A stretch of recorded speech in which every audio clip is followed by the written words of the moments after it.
Bonjour et bienvenue sur l'Argus.fr pour découvrir ensemble un modèle qui va faire tourner beaucoup de têtes sur les routes de France quand il sera lancé en juin prochain, l'Evoque Cabriolet. Avant de se mettre au volant, un petit tour pour faire connaissance. Calandre mince, feu effilé, ceinture de caisse haute. L'Evoque Cabriolet paraît très grand avec sa carrure athlétique, mais en vérité il ne l'est pas. Son format est compact, 4,36 m de long, c'est le gabarit d'une 308 ou d'une Mégane. Et son toit est posé plutôt bas pour un 4x4, 1,61 m. Une surprise à bord de l'Evoque Cabriolet, cet écran multimédia géant. Il mesure 10 pouces, c'est 2 pouces de plus que sur l'Evoque. Dans la famille Land Rover, l'Evoque Cabriolet est le premier à recevoir cet écran multimédia. Pour le reste, aucune différence avec l'Evoque. Ce n'est pas un reproche, la planche de bord est bien dessinée, avec ses compteurs en forme de puits et sa longue console centrale bordée de chrome. Ah si, une seconde différence quand même avec l'Evoque. Ce petit commutateur, discrètement rangé en bas de la console centrale, il commande le mouvement de la capote anglaise. 18 secondes chronomètre en main et l'Evoque Cabriolet a enlevé le haut. Il sait même le faire en roulant et se rhabiller aussi jusqu'à la vitesse de 50 km/h. Le mouvement est entièrement électrique. Quand il est achevé, rien ne dépasse. Les arches du toit de la capote se replient en Z pour se ranger dans ce petit logement caché par un couvercle. L'Evoque Cabriolet pèse près de 2 tonnes, 300 kg de plus que l'Evoque. C'est beaucoup. En plus, son châssis commence à dater.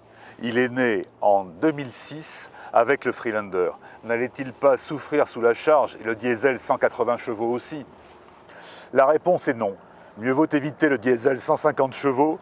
Il court le 0 à 100 km en 12 secondes. Une petite Twingo 90 chevaux fait mieux.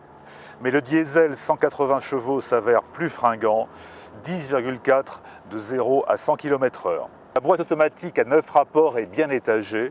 2 premiers rapports courts pour tracter ou pour franchir et un dernier rapport très long pour réduire la consommation et le bruit du moteur sur l'autoroute. L'empattement est court, les kilos supplémentaires ont été placés bas puisqu'ils servent à rigidifier le châssis.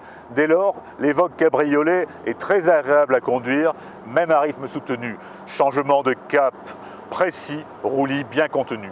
Dès lors, le bilan est positif. C'est la fierté et la signature d'un Land Rover.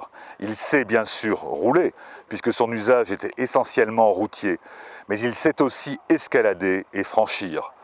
L'Evoque respecte cette tradition. Garde au sol de 22 cm, transmission intégrale, porte-à-faux très court, suspension à large débattement et mode tout-terrain. Pentes abruptes et croisements de ponts ne lui font pas peur. Pas plus que traverser des gués profonds de 50 cm.